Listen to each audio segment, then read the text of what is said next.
Okay, let's have a look at some Helminth combos that I personally am very excited for. I've seen quite a lot of discussion about it, but I feel like people are looking at it a little bit too surface level. Let's get into it. The first one I want to get into is Hydroid and Resonator. So Resonator, of course, coming from Octavia.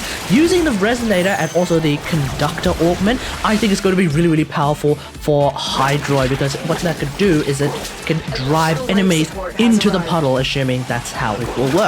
This effectively fixes the one thing that I actually don't like about Hydroid at all, which is that when you're in your puddle, enemies kind of find themselves standing outside of the puddle. They actually don't want to get in. The idea, the theory, is that you could use Resonator to cause them to just walk into the puddle anyway, because they're no longer thinking by themselves. They're basically getting Pied Pipered by that Resonator. So at that point, that will at least mean that I don't have to move the puddle around, because the puddle moving around is actually very expensive on the energy side.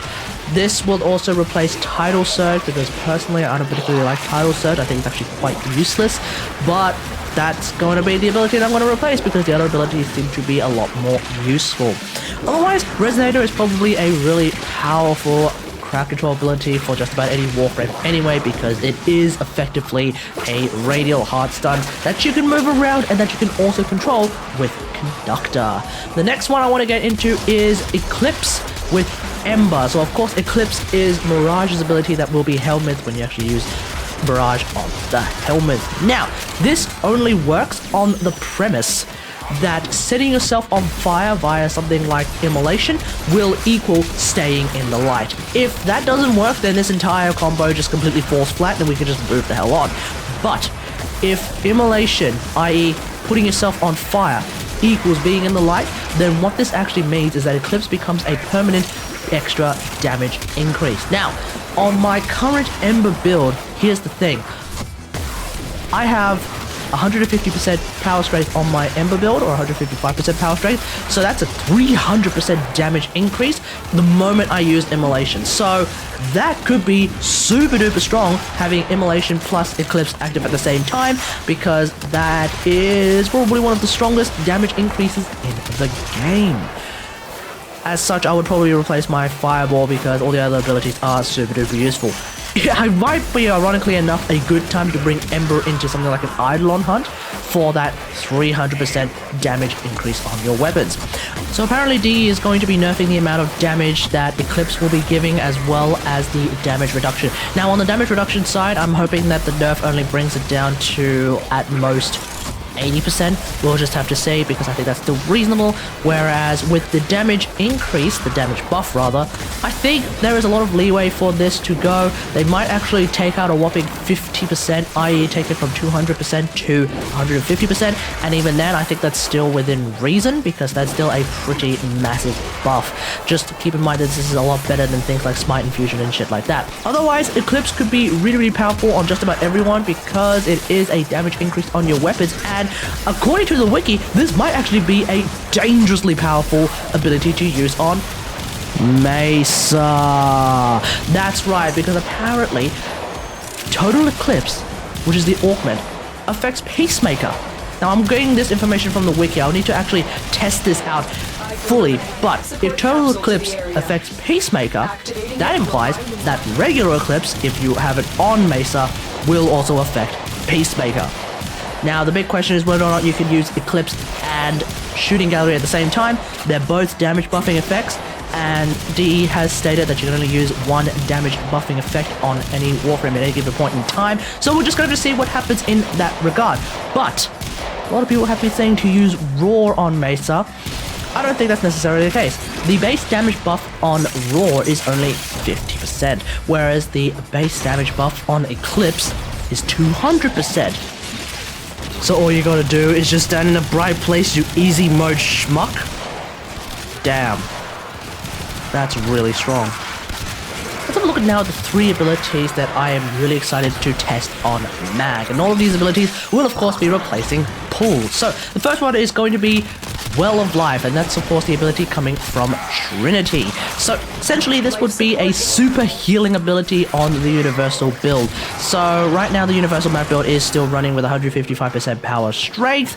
That will actually translate to 155 health a second healing from a particular target as a healing beacon. That's actually pretty damn strong. That is essentially stronger than my current Oberon builds, including the ultra healing Oberon builds. There's also the Pool of Life augment, which I think could be really, really powerful too, because what that effectively gives you is free energy orbs if you kill the target that is currently affected by Well of Life. So that could be really, really good.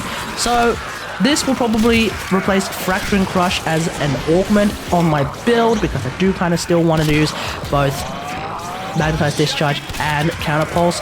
Right now, I feel like armor stripping with abilities seems a little bit bugged in the sense that I can't seem to fully strip armor. So we're going to have to sort of feel ourselves out with that one. Alternatively, Well of Life could also be used to just double down on Oberon's healing. So really quick, the Ultra Healer build that I just referenced 5 seconds ago, that already heals a whopping 85.6 health a second. So if you add Well of Life onto that build, that's actually an extra 214 health a second, which comes out to just under 300 health a second. I think that's going to be a fat major Omega lol, but probably unnecessary in the long run. 300 health? I don't even know if there's a lot of enemies that do 300 health, but definitely could be useful against something like Profit Taker or Exploiter Orb. Either way, that could be really interesting as well.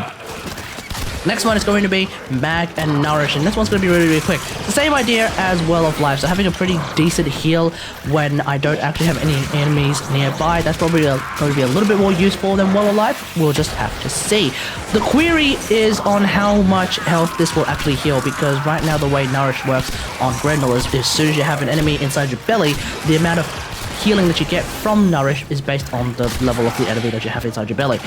I guess the idea is going to be that Nourish just straight up scales point blank with whatever level you're going up against. We'll just have to see, but hopefully in something like the Steel Path, that healing becomes really, really high. It's already really, really high as it is with Grendel, so that should be okay. Also, the extra toxin damage is really, really cool as well. So with Mag, what that means that we could use that Fracturing Crush to deal with enemies that have a lot of armor, whilst we can also use Nourish to add toxin damage to our weapons so that we can easily deal with enemies that have a lot of shields. So that should be really, really strong. And finally, the one that I am of course super excited for is Dispensary, because Dispensary, I mean, hello, I don't know why everyone keeps talking about Raw when Dispensary exists.